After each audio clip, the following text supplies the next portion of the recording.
All right, India's tax system, it's getting a massive overhaul. So in this explainer, we're going to unpack exactly what the changes from the latest union budget mean for you, and more importantly, for your wallet.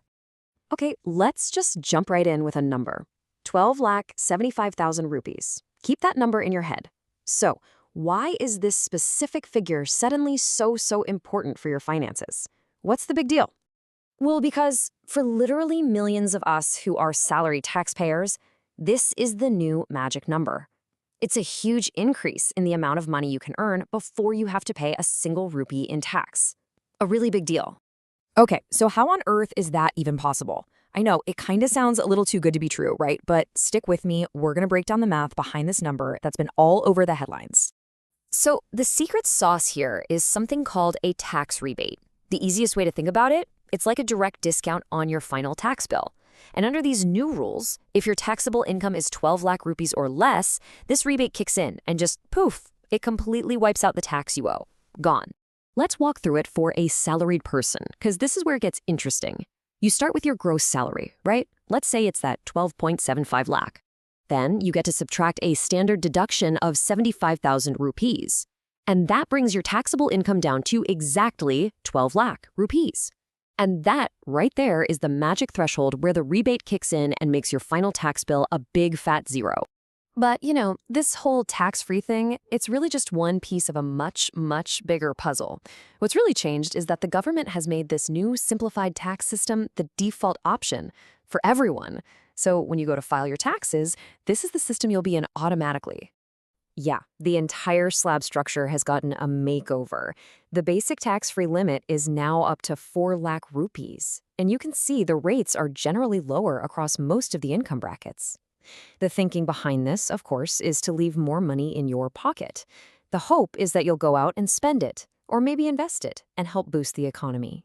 But, and there's always a but, isn't there? Here's the catch. To get access to these nice, lower tax rates, there's a pretty significant trade-off. Yes, the system is simpler, for sure, but it's also a whole lot leaner. And this slide, this really lays out the great trade-off, doesn't it? In one corner, you've got what you keep. Lower overall tax rates, a much simpler filing process, which is nice. But in the other corner is what you lose. And that's most of the popular exemptions and deductions that, honestly, have been the backbone of financial planning in India for decades.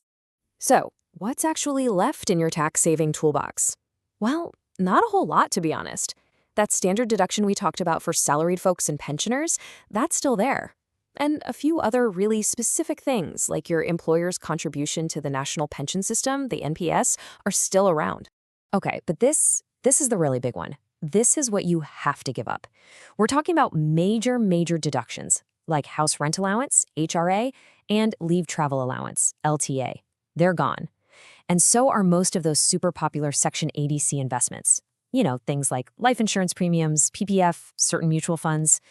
This isn't just a small tweak. It's a fundamental shift in how you have to approach tax planning. All of this, it kind of begs a bigger question, right? What's the thinking behind such a massive change? I mean, why is the government pushing this new system so hard? What's the grand plan here? Well, it turns out this is all part of a much bigger philosophical shift. The Income Tax Department is actively trying to shed its old reputation, that feeling of being an adversary. They're moving towards a model that's supposed to be way more transparent and focused on you, the citizen. And this quote from the budget really says it all. Trust first, scrutinize later.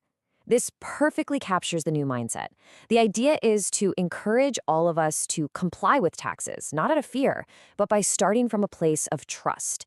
And you do that by making the whole system simpler and more open for everybody. This entire new philosophy is actually guided by a framework the government is calling prudent, and you can see what it stands for here. Basically, it's a roadmap for the tax department. The goal is to become more professional, more responsive, to use data to make smarter decisions, and to use technology to create an experience for taxpayers that is, hopefully, way less intrusive. And if you want to understand why all this matters so much, just take a look at this chart. It shows where India's direct taxes actually come from. It's pretty amazing, right? A huge, massive chunk is generated by just a few key economic hubs. You can see Mumbai there leading the pack.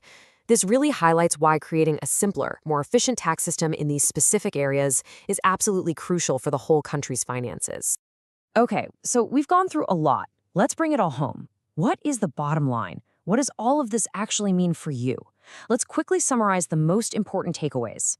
All right, here's what you absolutely need to remember. Number one, the new, simpler tax regime is now the default. You're in it unless you choose otherwise. Number two, for many people, it offers a high tax-free income and lower rates, but, and it's a big but, it comes at the cost of most of your favorite deductions.